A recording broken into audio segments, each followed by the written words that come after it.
Hey everyone, welcome to Dr. Frank's Finance World. I am Dr. Frank, the bank, where I try to teach you a little something about finance so you can pocket money down the road. Please be sure to subscribe and sign up for notifications. Look in the notion at the end for website links and so forth, and then check out the books at our drfranksfinanceworld.com.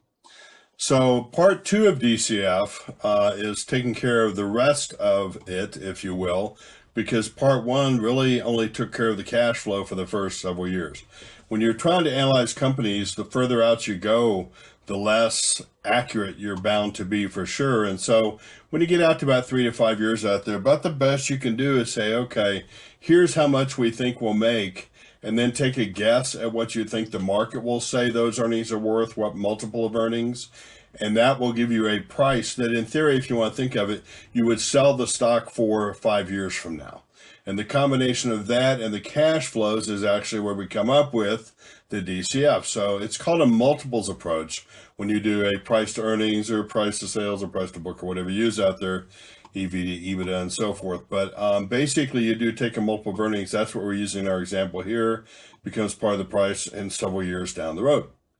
So we are using the same equation, the same information we did in the previous slide, where we are looking at the earnings per share that we did out there for 2017 was 5 years in the future back then. Multiply that by a future PE. 12 times is what was expected. It had run about 10 to 14 times earnings for this company previously. So we're going to take the price to earnings in year 5, and we're going to multiply with the earnings per share in year 5. We're going to get a price per year 5. In doing so, you can see these are the projected earnings. We came out and took 2017's earnings of $61.15 per share. We multiplied that by the 12 PE. That actually gave us a price of $733.80. But that's 5 years from now. So we have to bring that back through time and add it to the value of the current value of those cash flows to come up with what we think it is worth today. So this is what we're doing right there, the earnings cash flow, that we're bringing back through time. And that was, we figured out last time, it's worth $177, give or take. When we take the $733 and divide it by the 1.0896, this was our cost of equity, 8.96%.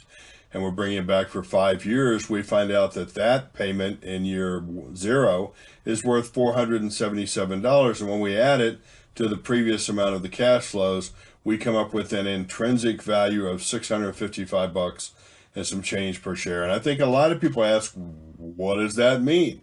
It means that basically, based on your expectations for growth and revenue and costs and all the rest out there, you believe that the company is worth $655 right now.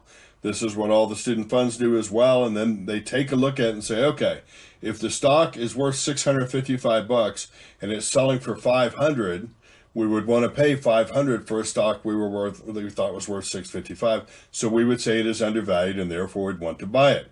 If we thought it was worth $655 and it's selling for $800 a share, we don't think that it's a fair price right now, and that's selling from above the price. You would not want to buy it, or perhaps even depending on how strongly you felt about it, you would sell the stock short, thinking that it would come back and be worth lesser, and come down to intrinsic value through time, and you could replace the shares you just sold at a cheaper price.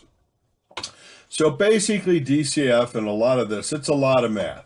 And believe it or not, it's just the starting point. To truly have a good picture of discount of cash flows and intrinsic value, you have to go into part 3 here, which is where we find out the real interesting part about the process, if you will.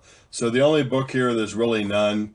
There's a cool book, if you will, online free book I'm going to go through in part 4 of this, but the research none either. So strategy-wise, what you're building is a case for what you think the firm is worth, but interestingly, you have assumed certain things along the way, and it's how the assumptions change that allow you to really get a feel for where the company's going to be. So it's the changes that matter. And that's what we're going to talk about next. Don't forget to send emails and comments, suggestions if you would, please. We're still working in the future on an Ask Dr. Frank that we'll have in each of the areas. And then finally, it's really a DCF Part 3, which is coming next. So see you soon. Bye-bye.